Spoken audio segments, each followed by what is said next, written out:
So here we're going to do some derivation examples with conditional derivation. So first line is always show the conclusion. Our directions always have us show the conclusion first, and then if we can, if we're trying to show a conditional, assume the antecedent with assume CD. We are trying to show a conditional, and so we will say assume CD, which lets us write down the antecedent. Good to go. Now, third step, enter the premises. So good, we'll say premise 1, premise 2, premise 3. There is no premise 3. So we have P is our assumption, and our two premises Q, and if P, then if Q, then R. Now we want to look for inference rule applications. The only complex sentence we have is 3, which is a conditional, so we're going to want to do MP or MT with 3. Well, if we have the antecedent of 3, we can do MP. If we have the negation of the consequent, we can do MP.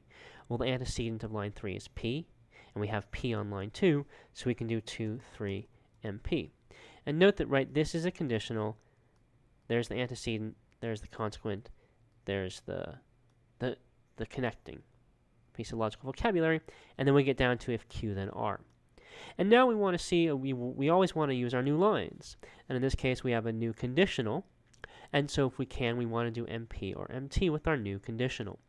So again, it's always, can I make my initial lines interact? How? And then how can I make my new lines interact with my old lines? New line is line 5, if Q, then R. So how can we make our old lines interact with our new line, if Q, then R, interact with our old lines? Well, it's a conditional, so we can do MP or MT. So we need Q for MP, not R for MT. Okay, well, we have Q on line 4, we have the antecedent of line 5. So we have 4, 5, MP, and we get R. What can we do with R? Well, can we do R and can we put 5 and 6 together to do any inferring? No, because for modus ponens we need Q, we need the antecedent. 6 is not the antecedent. That's on line 4, and we just used it. And to do, we can't do MT because for MT we need not R. We need the negation of the consequent. But we don't have not R, we have R. So we're not in a position to do MT with line 5. And R will not interact with line 3 either. It's not the antecedent of 3.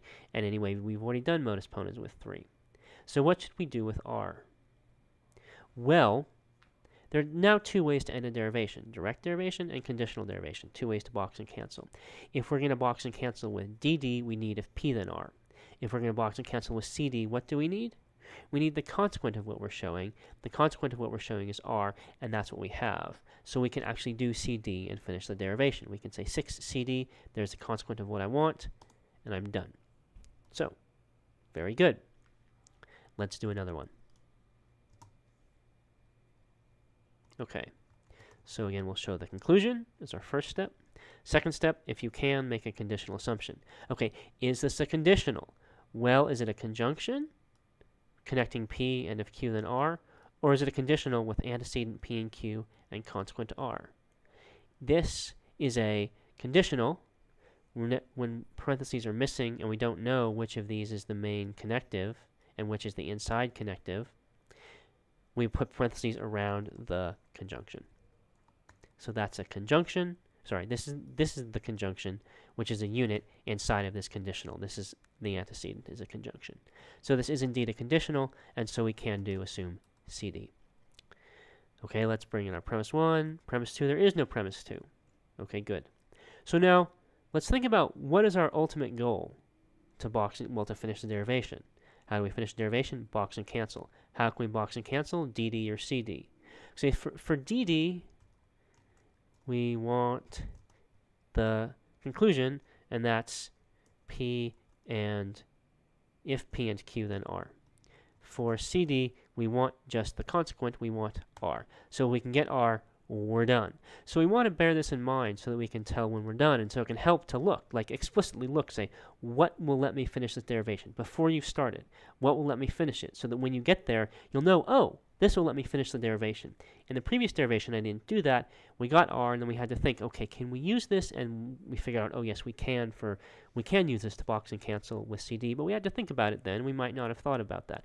But if at the beginning of the derivation we say, here's what I want, then we know when I get there, I'm good to go. Okay, so we have lines 2 and 3. So 3 is a conditional. For modus ponens, we need the antecedent, which is p, which we don't have right now. For modus tollens, we need the consequent, which is not r, which we don't have right now.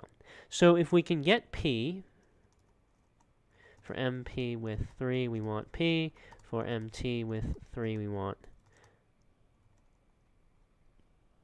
not r. And by the way, MP with 3 would be good because then we get R, which we just decided is what we want for CD. So if we can get P, that would be good. So now we want to ask ourselves, okay, well, if we can get P, that could be good. Let's just bear that in mind and now look at our other line, which is P and Q.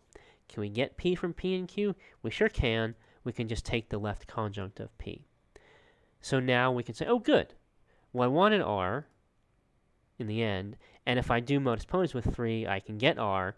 And for modus ponens with 3, I want P, and I just got P, so I can say 3 for modus ponens. That gives me the R that I want. The R, that's the consequent. I can say 5 CD. Check it. Well, it's incorrect, but only because of this stuff down here. So, hope this helps. You really want to think about, what do I want to finish the derivation?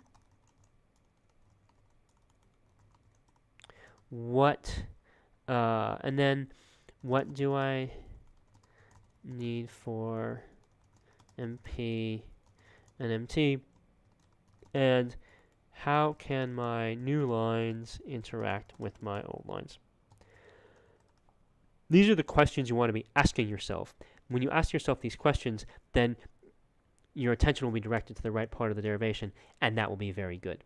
So, so there are a couple more example videos. I hope they will be helpful.